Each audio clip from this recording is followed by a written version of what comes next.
buy primarily is subject to the existing financing in place. So again, we don't get on that loan. We're taking over property and paying the underlying mortgage. It stays in the seller's name. In a lease purchase, it's no different. You're paying the seller's mortgage. It stays in their name. The only difference is you're not taking the deed. You're in a lease purchase until such time it cashes out. So those are primarily the three ways we buy without using our own cash. A great book can totally challenge your conventional thinking and change your life for good. However, some of us just don't have the luxury of time of sitting down to read a book. But there are some instances in which we do have that time, and these are perfect times to learn. So we can learn while driving instead of jamming to the same music on the radio, or maybe at the gym. Well, now you can. Dwellynn has partnered with Amazon's Audible to give you, the Dwell listeners, a free book. Yes, a free book. So all you have to do is go to audibletrial.com/Dwellynn and download your free book. This will also be in the show notes. You can click on the link. And if you don't have a book in mind and you say, Ola, I don't actually know where to start with. Well, awesome, because I can tell you what to start with today. It's a quintessential classic. It's called Rich Dad, Poor Dad. So download Rich Dad, Poor Dad, and that would basically just take your mind on a different spin. Of course, I'm always open to hear from our Dwell listeners. So email me at ola@dwellynn.com, and then feel free to also give us a rating and review. This really helps us to rank better in iTunes. I can't wait to hear from you guys. Thank you so much.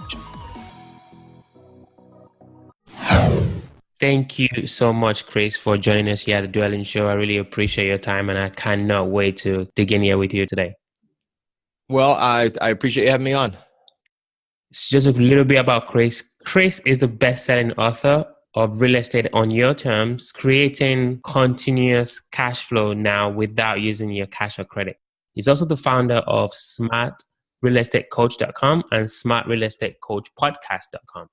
Chris has been in the business for 25 years. His experience includes construction of over 100 single-family and duplex homes, mostly in the 90s. And he also owned a realty executive franchise in Massachusetts. Chris has been a big advocate of constant education and participates regularly in IN mastermind groups and consulting with private mentors. He runs his own buying and selling businesses with his family team. Those entities participate in their own deals and complete between 2 to 5 properties monthly. So they're in the trenches every week, I can see. They also help clients do the same all around the country. Chris and his family and his team have done over $80 million in real estate transactions. They mentor, they coach, they consult, and actually partner with students around the country, pretty much by application only, to do exactly what they've achieved. Wow. Chris, that is superb. I definitely want to know you. Can you tell us a little bit more about yourself and kind of what you've been up to lately? Yeah, sure. I appreciate that intro. So I'll call it post 2008 debacle.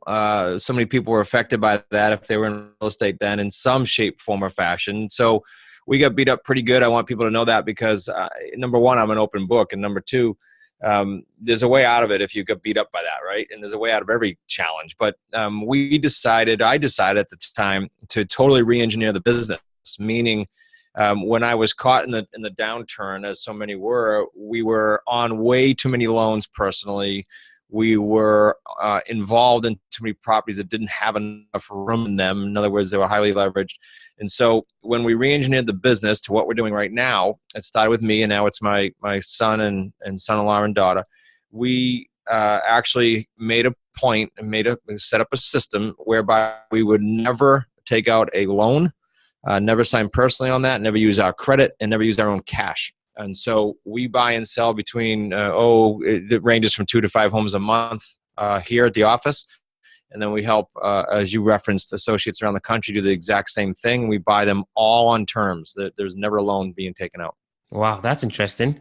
Okay. So a couple of things I want us to touch on, actually. So you say you work with your family members, actually your son, and, some people think it doesn't work if you work with family members. What has been your experience thus far? Well, that's a good point. My kids will laugh once in a while and say, well, not everyone wants to do that, right? So it happens to work very well for us. We don't cross over each other's roles. It just happened to be that we fell into kind of our own specialties, each of us. So, for example, in the office here, my son-in-law, Zach, has pretty much replaced me and does all our buying. My son, Nick, handles all the buyers. When we sell these properties, we sell them all, like 99% of them on rent to own. So we sell on terms just like we buy. And then my daughter and Lauren on our support team run things like the paperwork and the attorneys and all that good stuff. So that means each one of those roles then translates into the field as far as helping our students and associates around the country as well. And so it works real good for us. We separate, a key thing for people with families is we separate work and family. We live in a very close block from each other. We all live within a stone's throw of each other, and we'll just kid around and come home at the end of the day and even see someone in the yard and say, hey, how was your day at work? So we keep it totally separate. We don't bring the office home. I like that. I really, really like that. I actually do like the fact that you all live in this kind of the same area. I think that really helps, it gives support as well. So that's really fascinating. Now, you talked about, you got beat up in the crash and now you don't want to be highly leveraged as you were, and you're trying to re-engineer how you guys invest. Actually, before we go to that, I really want to kind of go back a little bit, perhaps to the 90s. Why did you actually start in real estate? Oh gosh.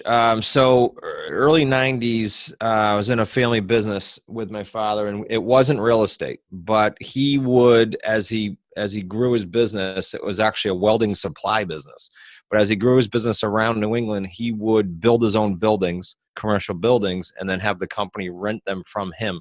And I watched that go on, and then I ran into a few of the old Trump books back then in the early 90s, and just one thing led to the other, and I got excited about real estate and started building homes with a partner that actually knew how to run the field. I didn't know how to build a home, and so we started building in the early 90s, and then that led to buying a realty executives franchise and be actually as a realtor, a broker owner. And then the plan was never to do that forever. I wasn't too excited about that. We ultimately built that to doing 100 homes a year as a small team, in addition to the realtors, the agents we had. And then we sold that to Coldwell Banker in 2000. I did, and then started coaching agents around U.S. and Canada.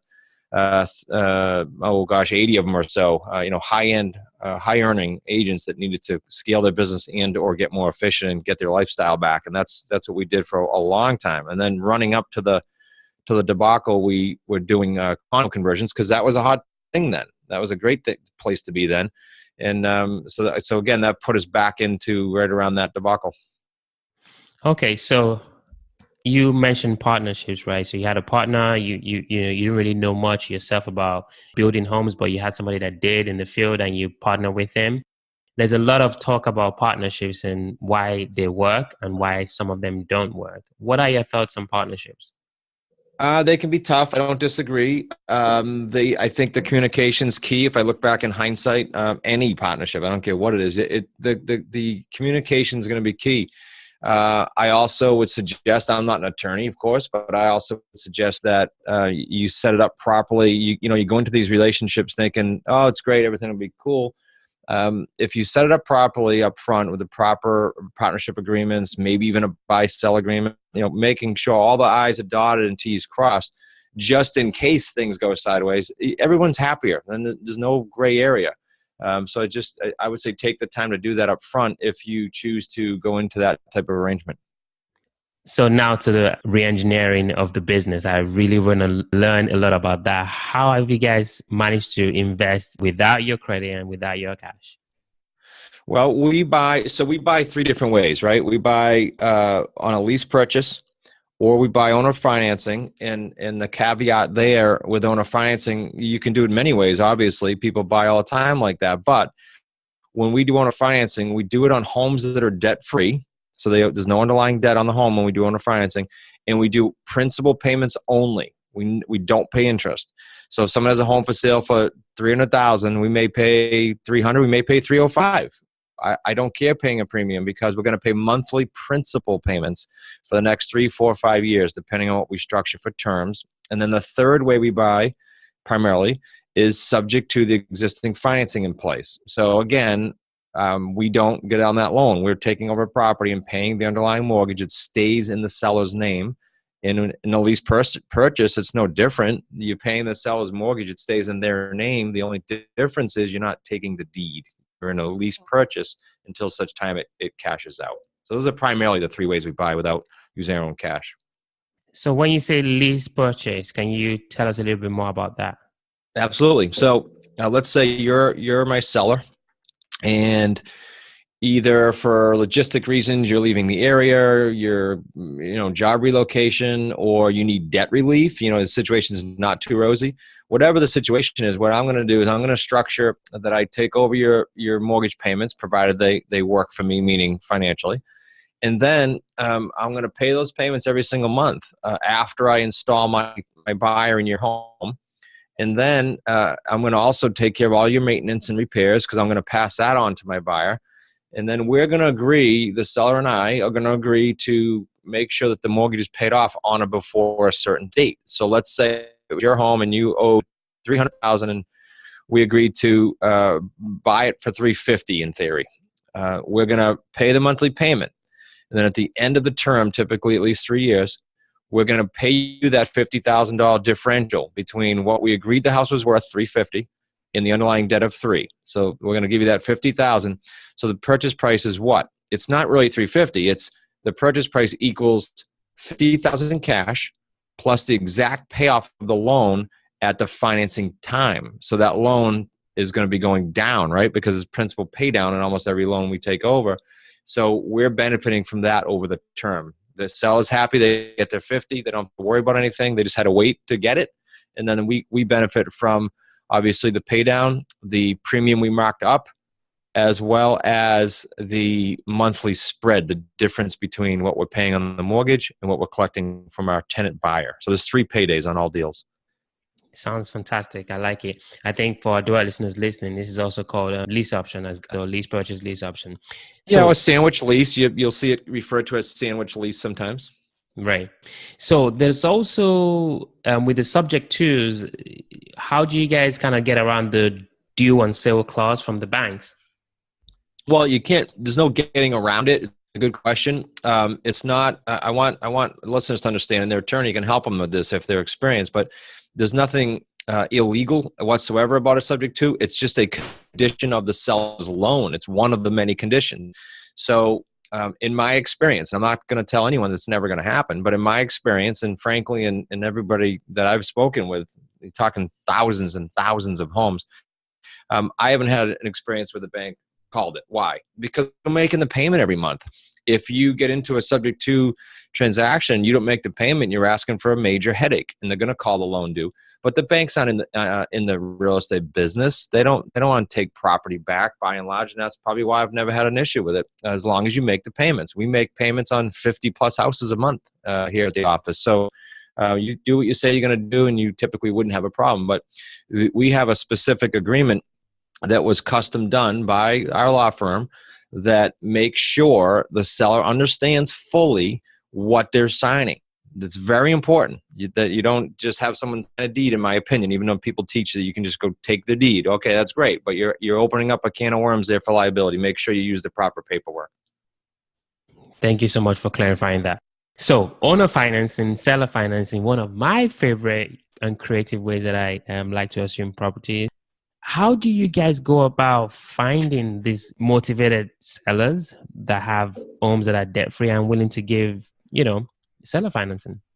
Well, okay, so we stumble upon them, and I'll explain what I mean by that, and we can target them. So let's explain both. So when I say we stumble upon them, we have virtual assistants, one in particular that's been with us over 5 years, very well trained at this point, who calls on for sale by owners and expired listings that didn't sell with realtors. We also have a system called the expired dialing process that we run here in the office that my son-in-law Zach designed, and that we teach our students as well. So when we're doing all those calls, and when the virtual assistant is doing all those calls, you run into all kinds of properties. That's what I mean by stumble upon them. So you get some that are over leveraged, you get some that are right around value, and you have some that are debt free. Now, to target those, that's not difficult. I mean, you can buy a list now of almost anything you can think of. kind of funny. So you can buy a list for free and clear property. It's one of my favorite lists. You know, out of state owners, free and clear. Those are great. So you can absolutely target those. And we do sometimes. We're closing on one in 3 days as of the time of the show. That is a $1 million oceanfront home. It's debt free, and we're buying it owner financing. And we're buying it by making principal payments every month for 4 years. So it's pretty cool when you structure it the right way. I think that's a really fascinating one to actually dig a little bit deeper into. So you've actually told us how you found it. How were you able to really get this owner of a $1 million ocean view, beautiful home to say, hey, you know, I would give you this property and just pay me every month? How was that conversation like? Yeah, that's a great question. So these sellers, all of them, not just her, have usually an underlying reason why either it's not selling right away, or more prevalent is it's not selling for the price they want, and they probably have a realtor fee built in there too. So you're talking a lot of money, right? I mean, you're talking 50, 100 grand difference. So the short answer is they typically will net more with us. So on their end, they look at it as a win. Hey, I got my full price. In this case, it's $965,000, just under $1 million. She couldn't get that on the open market, and if she did, she probably would have got an offer closer to $9 million, and then she would have paid a commission. And so you're talking what, maybe $850,000, $840,000 by the time she's done. We're saying we'll give you $965,000. We'll actually pay your transfer tax, so you don't have to do that, but you got to wait for a balloon payment. And so the short answer is more money. That's usually the case. Now, it's not always the case. Sometimes it's I did a smaller deal on a financing whereby the seller called me and said, hey, we met one time on when I had my dad's estate, and my family didn't want to go with your terms, but I got one house left and I'm leaving out of state Monday. This is a Friday. And can you come do that owner financing thing? So my son and I went literally on a Saturday, signed the deal up, and bought his house, no money down, monthly principal payments. Because why? Because he had to leave and he just wanted to be done. He wanted closure in that chapter of his life. And so there's different reasons, but those are, two right there. Oh, wow. Thank you so much for sharing. That's a very fascinating story. Awesome. So I wanted to just ask one more question on owner financing. So you guys talked about, you just mentioned the balloon payment, right? So, and you also mentioned, you paid the lady $965. So do you typically find that a better balloon year, say 7 or 10 or 5 or 20, is attractive to the sellers, or do you guys just use a standard, exit strategy in terms of year?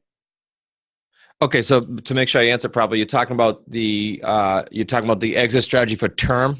For the year.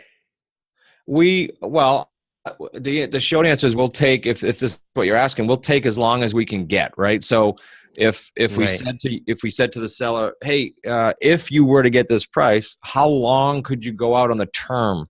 Sometimes for accounting reasons, somebody wants to go out further, maybe for capital gains reasons or whatever their personal situation is, so the accountant or the attorney sometimes will influence them, to decide, but we'll take as long a term as we can get.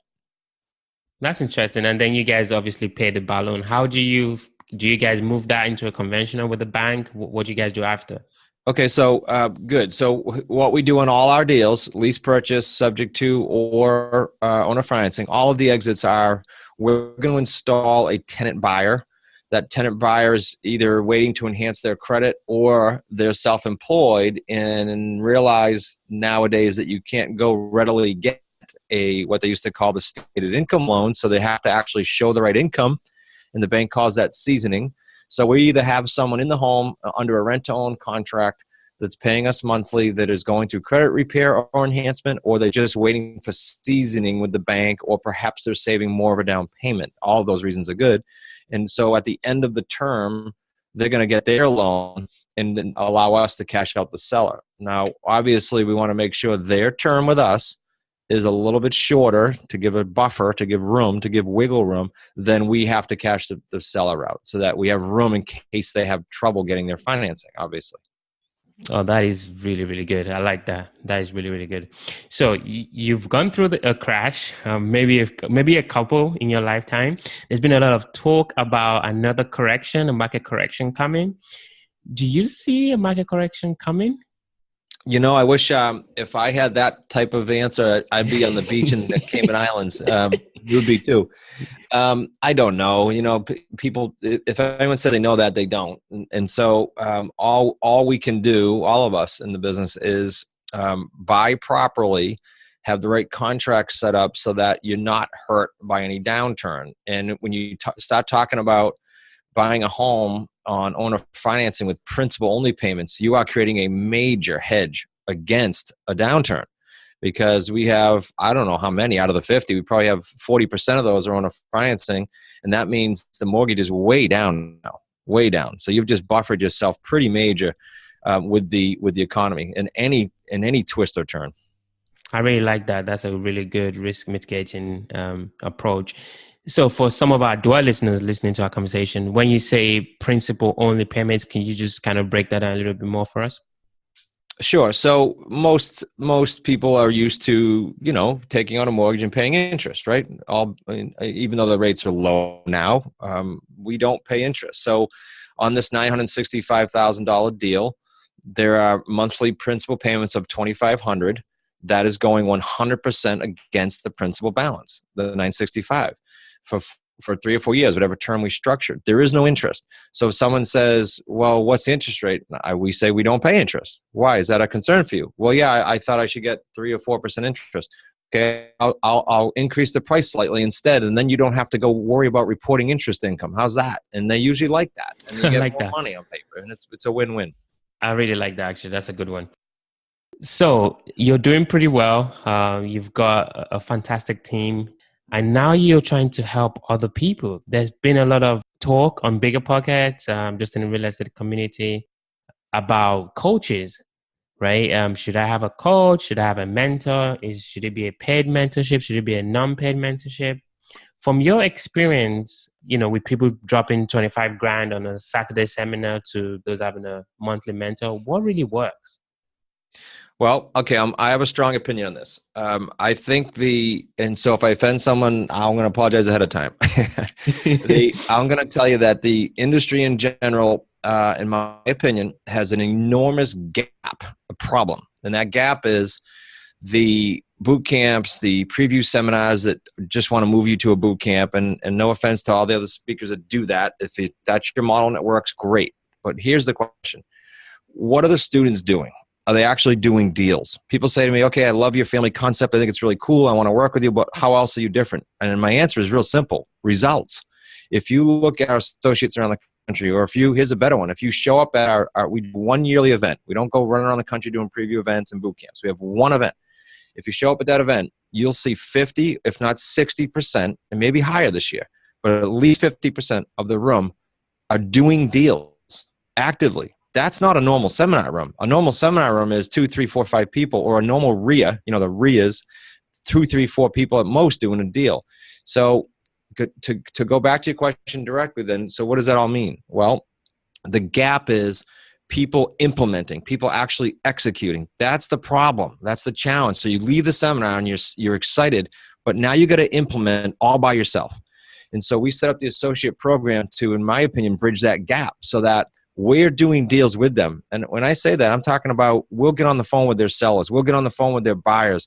We'll critique phone calls if the state allows single party consent. So we'll do all that very, very hands-on for our associates. Why? Because we want to do deals. We don't want to sell them another program. We want to do deals, and we both benefit when we do so. So I don't know if that answered the question, but I think it fills an enormous gap, and it's working well.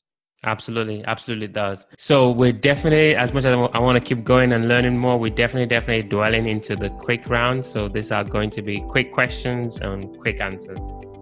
You ready? Sure. Yeah. First question. What makes you, Chris, different from the next guy or the next girl? What's that differentiating factor that separates you? 2. One is the implementing, execution, and getting results of doing deals, getting that end result. And the first one that I alluded to earlier is the family support. You can't get, in my review of the industry, 4 or 5 people to help you do a deal with any mentor that I'm aware of in the country. Nice. Second question. What was the last book that you read, and what was the one thing that you learned from that book? I just finished The Hard Fit About the Hard Things by Ben Horowitz. And the biggest lesson, well, there's a whole bunch. I can't single one out, but the biggest thing, I guess, to answer your question is that expect the hard things and just learn to deal with them. Any business has them. You're not going to be curveball free. You're not going to have no speed bumps. Right. So like I said, you're doing pretty well. You've evolved from, building to now you're just really creatively investing and really making sure that your business is, well re-engineered. You've got your family that you're working with. I'm sure you've got your own family. You've got other people that you're overseeing. You're helping a lot of real estate investors. What do you do for fun? Oh, we like to travel. I'm big on, especially the stage that I'm at in my life, I'm big on creating experiences. And that means what? That means traveling with the family. We travel together, creating experiences, because those are the things that money can't buy. So it's funny. It's a circle, right? You make enough money so you can do the things that money can't buy. You can't buy experiences. So that's what we do. We like to travel. Awesome. So if I'm a Dwell listener and I'm like, I really love what Chris is talking about. Maybe I'm in Boston or I'm in Massachusetts and I want to, kind of connect with Chris, or maybe I want to join one of his programs. How can people connect with you? Where are you most active? It's simple. We're on a lot of social media fronts, but the two that we focus on are, number one, we offer a free webinar. It's loaded with content. If you can listen to me for 60 minutes, then go to my website, smartrealestatecoach.com, and opt into the free webinar. I'll give you all kinds of neat bonuses at the end. And the second place, especially if you want free, is go ahead and subscribe to the YouTube channel. Starting this month, we're going to be releasing 4 new videos a week. So we're really upping our content there, and it's very content rich. So those are the 2 best areas to go ahead and plug into us. And if you want to contact me, just shoot me a contact right off the website, smartrealestatecoach.com. Thank you so much, Chris. I really learned a ton, and I'm really glad I had you on the show today. Well, I appreciate being on. You may have heard this phrase, there are 1,000 ways to make $1,000 in real estate. Well, now you can actually tune into the world's longest running daily real estate podcast with over 1,000 podcasts and still going. The best real estate investing advice ever is hosted by a very good friend of mine, Joe Fellas. His show features influential thought leaders sharing their best advice ever with none of the fluff. You just got to check this stuff out. So listen and subscribe at thebestevershow.com. That's thebestevershow.com. Thank you so much, guys, for listening, and I definitely can't wait to chat to you guys on the next episode.